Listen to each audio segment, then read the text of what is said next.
Assalamualaikum warahmatullahi wabarakatuh. Innal hamdalillah nahmaduhu wa nasta'inuhu wa nastaghfiruh wa na'udzu billahi min shururi anfusina wa min sayyiati a'malina. May yahdihillahu fala mudilla lahu wa may yudlil fala hadiya lahu.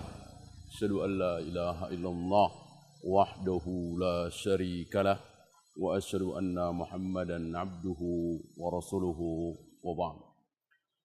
Ayuhal ikhwah, sering kita mendengar bahwa Allah tidak akan menguji seseorang di luar kesanggupannya.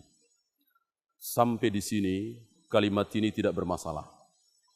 Yang bermasalah apabila seseorang membuat contoh. Misalnya dia mengatakan, jika Allah tahu kalau aku tidak akan kuat diuji dengan kemiskinan, maka mustahil Allah akan menguji aku dengan kemiskinan.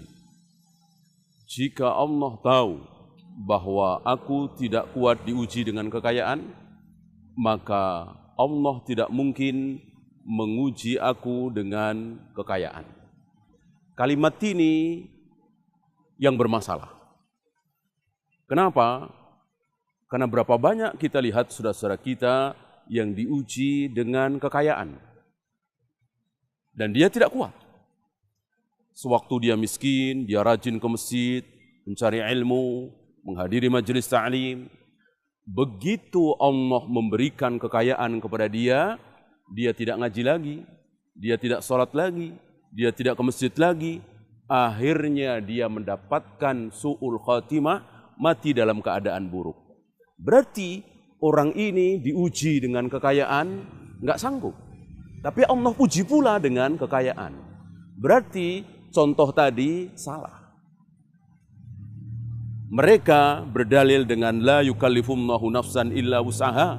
Allah tidak akan menguji seseorang di luar kesanggupannya.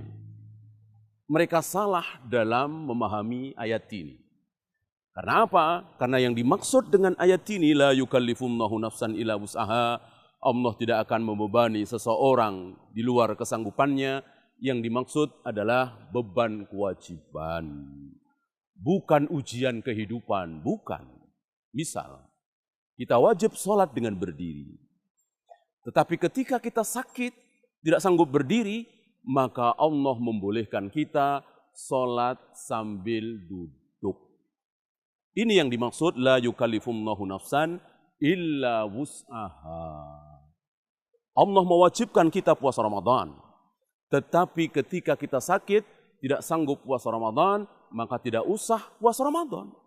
Berpuasalah di hari lain. Fa'iddatun min ayyamin ukhar. Ini yang dimaksud.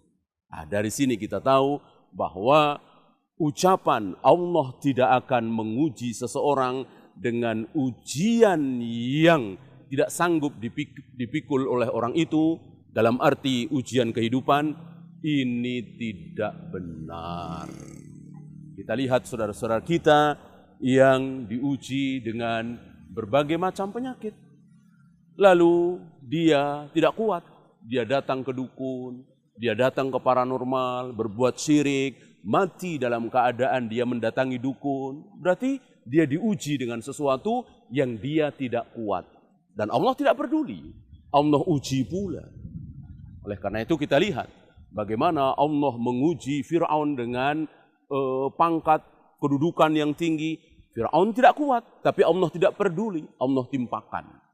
Begitu juga Qarun. Allah tahu, karena Allah Maha tahu bahwa Qarun tidak akan kuat diuji dengan kekayaan, tapi Allah tidak peduli. Allah uji Qarun dengan kekayaan, dan akhirnya Qarun su'ul khatimah.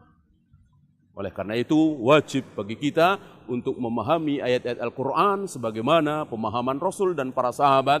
Agar apa? Agar kita tidak keliru. Lihat saja ayat setelah itu. La yukallifullahu nafsan illa wus'aha laha ma kasabat wa 'alaiha maktasabat. Terus ayat ini diteruskan dengan Rabbana wa la tuhammilna ma la taqata lana bih. Ya Rabb kami, ya Allah, jangan uji kami dengan ujian yang kami tidak sanggup memikulnya. Berarti jelas di sini ada ujian yang tidak sanggup dipikul oleh manusia. Tapi Allah tidak peduli. Kuat nggak kuat, Allah timpakan. Karena apa? Karena Allah berbuat apa saja, yaf'alu ma yasha, yaf'alu ma yurid. Ya, mungkin itu saja yang bisa saya sampaikan. Subhanakallahumma bihamdika asyhadu an la ilaha illa anta astaghfiruka wa atubu ilaik. Assalamualaikum warahmatullahi wabarakatuh.